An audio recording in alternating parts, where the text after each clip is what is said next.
सहु सदा और पुर सबही के।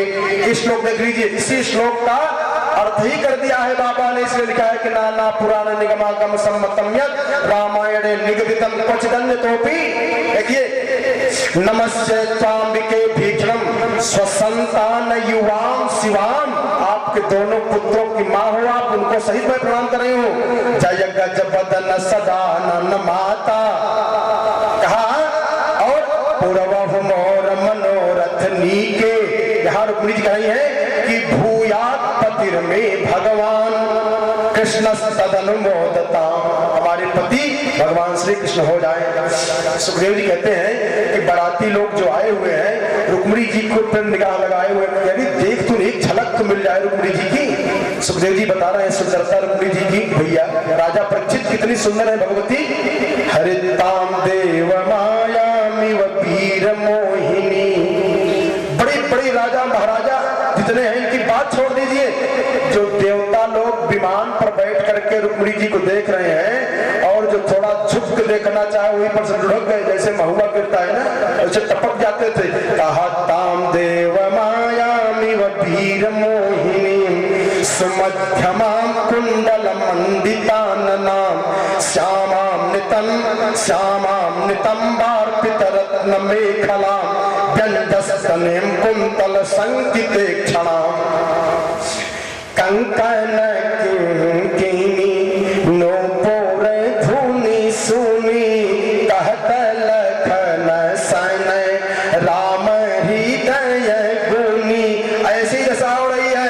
व्यंजस्तनी कुंतल संकिते क्षणाम। उनकी जो पैर में पायजेब है, कमर में करधनी है, उसकी आवाज को जो सुनते जब रुक्मिणी जी चलती हैं तो मंत्र मुग्ध हो जाते, कितने तो बेहोश हो जा रहे हैं। कहते हैं कि सैवम सलय सलयति चरणपद्म कोसौ प्राप्तिम तदा भगवतः प्रसमीक्षमाणा। ऐसा दशा हो रही है कि जब रुक्मिणी जी आगे बढ़ी तो सोच रही अपने मन में कि प्राप्तिम तदा भगवतः प्रसमीक्षमाणा उत्सारवाम तरजैरलकान पांगई। सुखदेव जी कहते हैं कि रुक्मिणी ये पूजा करके बाहर निकली तो सोची कि कन्हैया कहाँ है, हमको उसको पता ही नहीं लग रहा है, हमको अब लेकर के चलना चाहिए, तभी सेना में लड़ाई हो जाएगी। तो सार्य पाम कर जैरलकान पांगई। बाएं हाथ से रुक्मिणी जी ने अपने घूंघट को उठा करके भगवान को देखना चाहा, और तब तक जितने राजा लोग थे निगाह पड़ गई रुक्मिणी जी को ऊपर। तो दशा उनकी क्या होते ही हो रही है। सुखदेव जी बता रहे हैं कि जो हाथी पे बैठ के झांक रहा था और रुक्मिणी जी के मुखमंडल को देखा तो उसी हथिया पर से गिरा, हौदा में धड़ाम से मुंह खुला है, बेहोश हो गए। ताम्राज कन्या रथ मारुक्षति, गिर गए और इतने सब मंत्र मुक्त हो गए कि क्या पीतांबर है, क्या घुघराले बाल है। सेना सब उल्टी हो गई। रुक्मिणी जी सोची कि मैं स्वयं चली जाऊं भगवान के पास, तो भगवान सोचे कि नहीं तो आपका अपमान हो जाएगा, लोग कहेंगे कि रुक्मिणी जी भगी है, इसलिए मैं पकड़ लेता हूं। ताम्राज कन्या रथ मारुक्षति। रुक्मिणी जी सोची कि मैं रथ पे बैठ जाऊं, लेकिन जहार कृष्णो द्विषताम समीक्षताम। स्वयं भगवान जाकर के रुक्मिणी जी को पकड़ करके और गोद में ले आकर के रथ पे बैठा लिया। रथम समारोप्य सुवर्ण लक्षणम। रथ चल दिया, और जब रथ चला काफी दूर चला गया तब पता चला कि रुक्मिणी कहाँ गई। चारों तरफ हल्ला गुल्ला शुरू हो गया। इतना हल्ला हुआ, सब सेना में हाहाकार मच गया, दौड़ो पकड़ो भागो, कहाँ लेकर गया। कहते हैं कि जब शिशुपाल को पता चला तो शिशुपालम समाप्तेच हितदारा निवातुरम नष्टत विषम गतोत्साहम सुष्टत बदनमब्रुवन्। बेहोश हो गया, मूर्छित होकर गिर पड़ा कि जब पता चला कि हमारी पत्नी को कृष्ण लेकर के चले गए। तो जरासंध आया, अरे मित्र क्यों घबरा रहे हो, एक बार हार जाने के बाद इतना नहीं घबराना चाहिए। और मैं इसी कृष्ण से सौरई सप्तदशाहम वै संयुगानि पराजितः त्रयोविंशतिभिः संयैर्जिज्ञ एकमहं परम।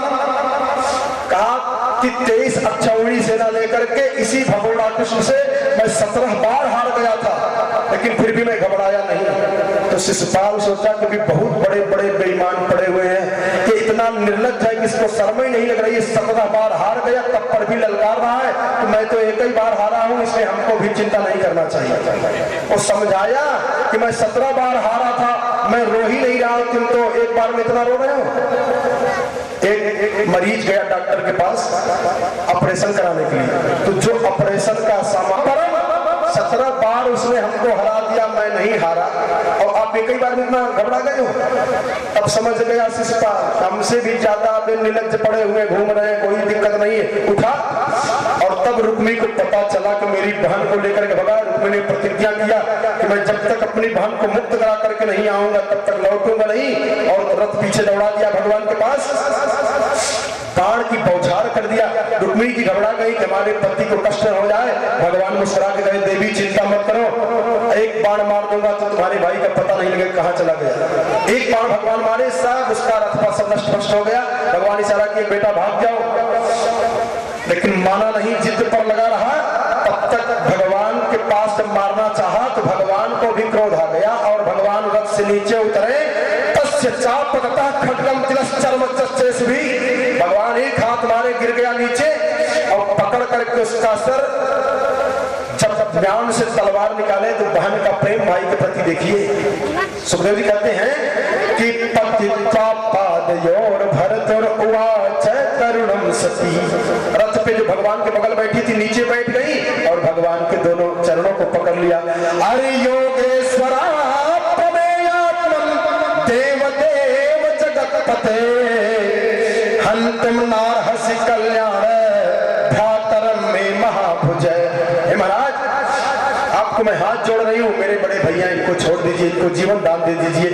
भगवान देखे रुक्मिणी तुम कह रही इसलिए इसको मैं जीवन दान दे रहा हूँ, और बाल को उल्टा सीधा काट दिया भगवान ने। बदतमीजी नहीं करना नहीं तो मार दूंगा। और तब बलराम जी आए। बलराम जी पहले कृष्ण भगवान को डांटे, असाध्विदम त्वया कृष्ण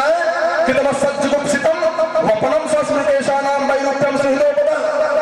अरे कृष्ण तुमने ठीक नहीं किया, अपने रिश्तेदारों के साथ ऐसी व्यवहार कर देते हो। कितना व्यस्त जीवन जीने की कथा बता रहे हैं सुखदेव जी। ऐसे अगर कहीं घर में लड़ाई हो जाए तो पहले अपने को डांटना चाहिए ताकि सामने वाले के हृदय में आपकी सहानुभूति घुस जाए। रुक्मिणी जी के मन में ये न हो जाए कि हमारे भाई के साथ ये लोग अपमान कर रहे हैं, इसलिए रुक्मिणी जी के मन में ये बात आ गई कि नहीं यहाँ पर धर्म रहता है, क्योंकि बड़े भैया बलराम कृष्ण को डांट रहे हैं कि असाध्विदम त्वया कृष्ण, कृष्ण तुमने अच्छा नहीं किया,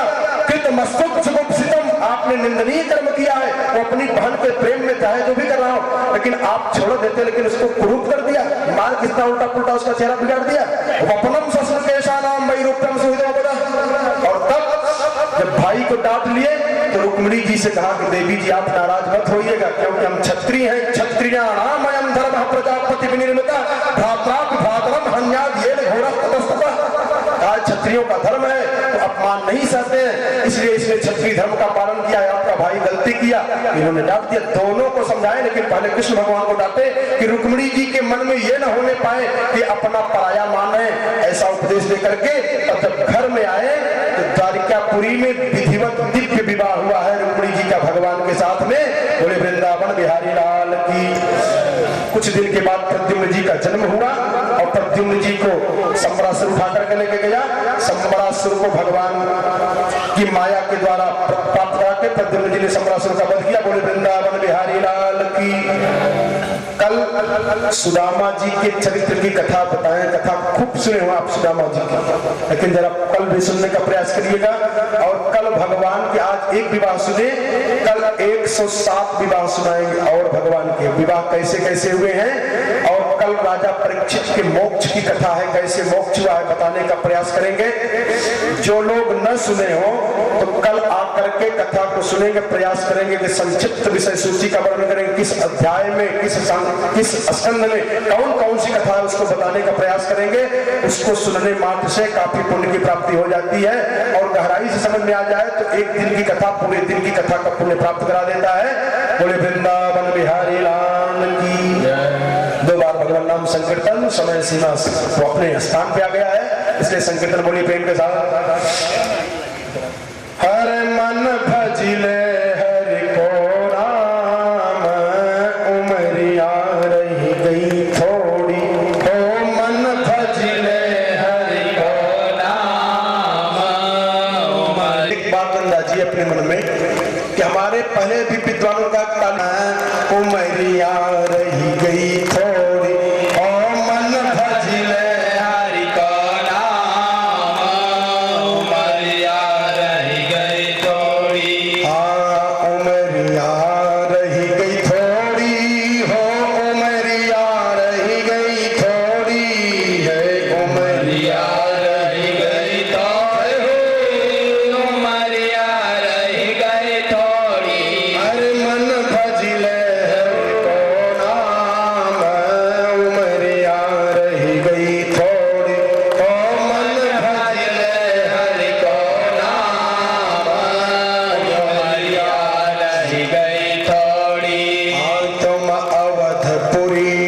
साधन में जइयो श्री कृष्ण लला से कहियो तुम वृंदावन में जइयो श्री कृष्ण लला से कहियो बोला ले अपने धाम उमरिया रही गई थोड़ी बोला ले अपने धाम उमरिया रही गई थोड़ी आपन भजले हरि को नाम उमरिया रही गई थोड़ी ओ मन भजले हरि को नाम उमरिया रही गई थोड़ी तुम काशी जी में जइयो श्री विश्वनाथ से कहियो तुम काशी जी को जइयो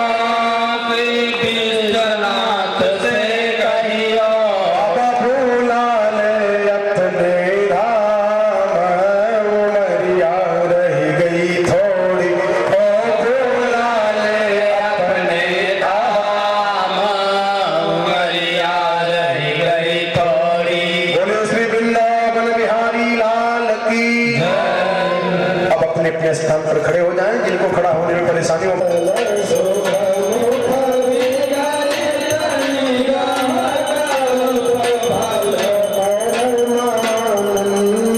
सुधार समय कल